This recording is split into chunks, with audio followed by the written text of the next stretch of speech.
agakingirizo nge ntabwo nagakoresha sida bahinduye nk'indi ndwara nk'izindi ngo reka ntagakica. Iyo baza kunganiriza ku bijyanye n'ukwezi k'umugore ntabwo ntari kubasha gutwanirira rwose. Umuntu wese afite uburenganzira bwo kubona amakuru ku buzima bw'imyororokere. Hitamo ni ikiganiro kigufasha kugira amahitamo meza ku buzima bw'imyororokere. Hitamo isoko y'amakuru yizewe ku buzima bw'imyororokere. Ikiganiro Hitamo mukigezwaho ku bufatanye n'umuryango nyarwanda utari uwa leta Raison des Femmes ndetse n'umuryango w'abanyakanada Lami. Ndagusuje aho dukurikiye muri kano kanya nguhaye ikaze mu kiganiro Hitamo kigufasha kubona amakuru yuzuye kandi yizewe ajyanye n'ubuzima bw'imyororokere.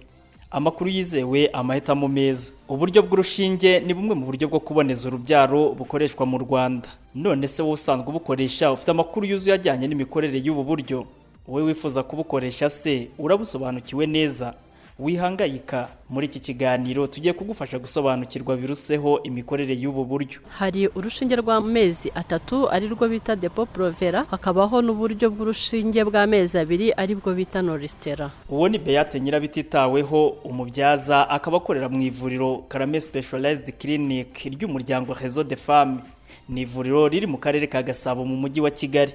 Niwe tugiye kubana muri iki kiganiro. Njye wakiguteguriye nkaba ngiye no kukikugezaho. Nitwe no Sahaba Umugisha, Mr. Buzima. Nguhaye ikaze. Ikiganiro Hitamo ni buri wa kane saa 11:45 za nimugoroba kuri Radio DC. Ikaze nanone mu kiganiro cyacu Hitamo cyo kuri uyu munsi, aho tugiye kuganira ku kuboneza urubyaro ukoresheje uburyo bw'urushinge. Mbere yo gutangira ariko reka nkumenyeshe ko wifuza amakuru yuzuye kandi yizewe ajyanye n'ubuzima bw'imyororokere. Wahamagara umurongo wa telefone utishyuzwa 811 no kuvuga 8011 w'uwo muryango Réseau des Femmes ukabona amakuru. Ubuzima bw'imyororokere, Amakuru yizewe, amahitamo nyayo.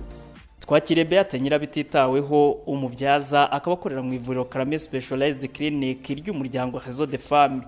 Ni ivuriro riri mu karere ka Gasabo mu mujyi wa Kigali.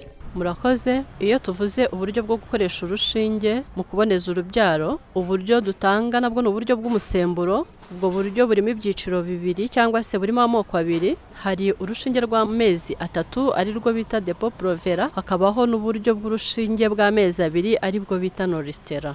Rero ubwo buryo bwose n'uburyo bw'umusemburo butuma umugore adasama iyo yakurikije inama za muganga, kubera ko muganga iyo aguhaye ubwo buryo bitewe n'ubwo yaguhaye aguha igihe cyo kugaruka kugira ngo utazarenza igihe cyo kuza hanyuma ukaba wasama inda utateganyije.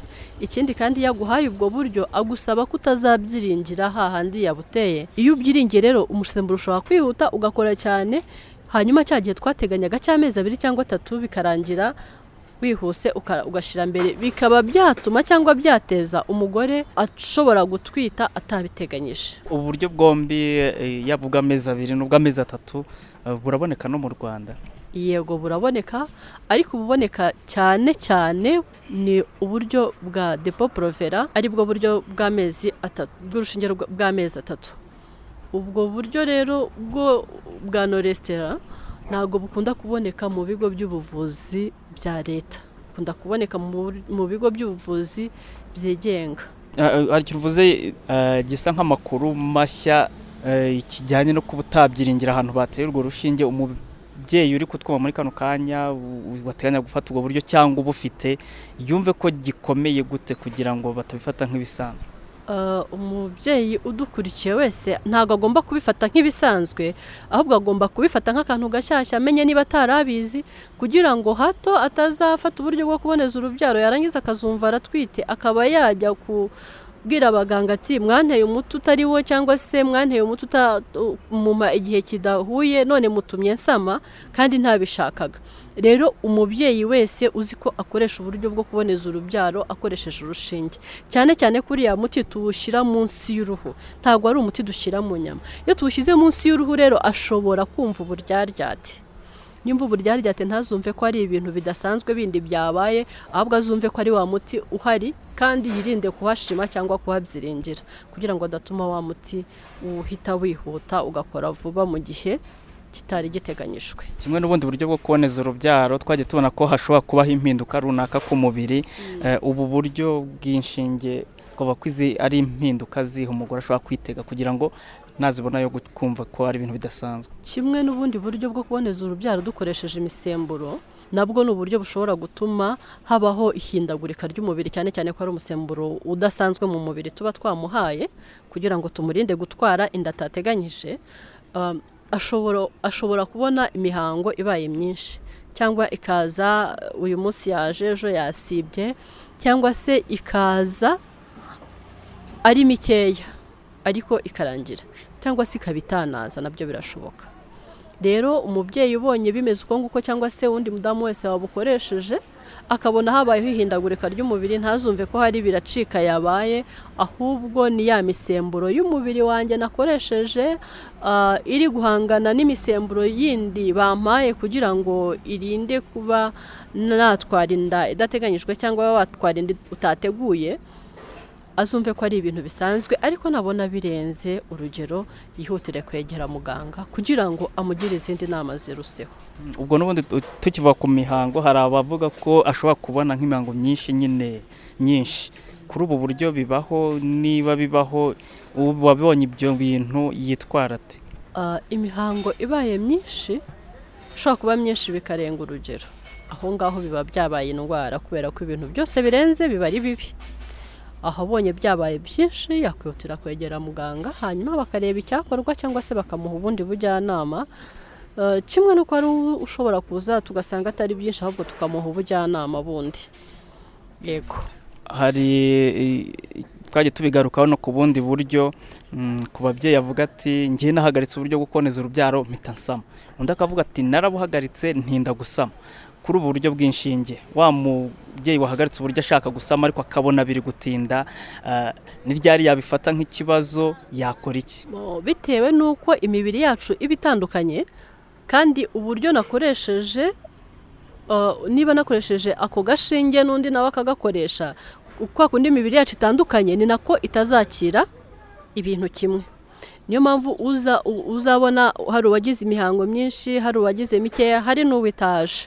Uwitaje bivuze ngo uburyo twamuhaye ahubwo bwamubereye bwiza kurushaho, kubera ko nta kindi kibazo yagize. Ni ukuvuga ngo nyababyeyi yiwe, nk'uko twahoze tubisobanura nk'ubundi buryo bwo kuboneza urubyaro dukoresheje umusemburo, ni ukuvuga nyababyeyi ntabwo yigeze itegura yangobyi rero yagombaga kuzakira ryagi ntayabaye. Ni ukuvuga ngo nta n'imihango izaba, kubera ko niba ingobyi itateguwe, n'igi ryakorwa ritakorwa ntaho riri bufate, bivuze ngo nta mihango uzabona wowe wakoresheje buriya buryo bwo kuboneza urubyaro ukoresheje umusemburo.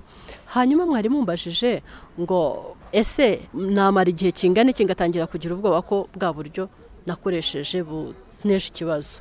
Twavuga cyane cyane nko ku wundi mubyeyi wese cyangwa uwundi mudamu wese washatse hagashira umwaka atarasama, aho ngaho biba byamaze kuba ikibazo. N'uyu muntu rero bakuyemo uburyo bwo kuboneza urubyaro umwaka ugashira, nabwo twatekereza ko hatangiye kubaho ikibazo cyangwa se habaye ikibazo. Niyo mpamvu nawe yaza akegera muganga, hanyuma tukamugira ubundi bujyanama busumbyeho. Binongeyeho ko hari n'igihe haba harabaye ikibazo runaka akibwira ko ari bwa buryo bwabiteye. Cyane rwose biranashoboka yuko umuntu ashobora kubyara akagira ikibazo, cyangwa se n'ubusanzwe icyo kibazo kikaba cyari gihari, ariko yabona amaze icyo gihe akavuga ati nuko nakoresheje uburyo bwo kuboneza urubyaro. Ibyo ntabwo twabigendera, kuko hari abo tubona cyangwa se hari abo twabonye batageze baboneza na rimwe, hanyuma bakaba batarabyaye cyangwa se bakaba barabyaye mwe bakarekeraho kandi nta bundi buryo bakoresheje. Gusa bibaye umwaka ukabona urashize wakuyemo uburyo bwo kuboneza urubyaro, ni byiza ko wongera ukajya gushaka muganga ukamwegera mukaganira, hanyuma nawe akaguha ubujyanama burushijeho, cyangwa se haba hari ubundi ubwo nawe abona bimurenze akaba yakohereza ku rundi rwego. Dusoza, twarabibonye ko hari igihe abantu bashobora gukora amakosa agasamira mu buryo cyangwa se n'uburyo bwabyo, kuko nabwo butaba buri bukore 100% n'undi hari bake bishoboka ko basama. Ku bundi buryo bushobora gukurwamo twarabibonye ko bashobora kubukuramo. Uru rushinge rwo ni imisemburo, rwamaze kwinjira mu mubiri, umugore agize atya arasamye kandi yarakibufite ubu buryo. Hari abahita bahangayika rero akavuga ati bwa buryo bwo kuboneza urubyaro buranyicira umwana. Umuntu uhangayitse mwaramubwira iki? Murakoze cyane. Icyo kibazo ni ikibazo cyiza ku babyeyi bose bakoresheje uburyo hanyuma bakabusamiramo. Icyo nabwira uwo mubyeyi ni uko uriya musemburo tuba twamuhaye, niba umubiri washoboye guhangana nawo hanyuma umubyeyi akaba yasamye, uriya mwana rwose nta kibazo na kimwe azagira. Gusa inama twamubwira aramutse ari uburyo bw'igihe kirekire, ari agapira ko mu kaboko yaza tukagakuramo, cyangwa se ari urushinge nabwo rwo ntabwo twarukuramo, ubwo nyine amezi 3 yarangira cyangwa birakarangira, n'ubundi agakomeza nk'ibisanzwe. Inda ye nta kibazo yagira, n'umwana atwite nta kibazo yazagira, yagira ubuzima bwiza nk'ibisanzwe. Ariko niyo uwo mwana yagira ikibazo, ntabwo byabivuze ngo bitewe na bwa buryo bwo kuboneza urubyaro yakoresheje. Binongeye ko n'ubundi imisemburo mwamuhaye umubiri uranayikora mu gihe atwite cyane rwose. Iriya misemburo tuba twatanze ni imisemburo iba ikorwa n'ubundi umubyeyi atwite.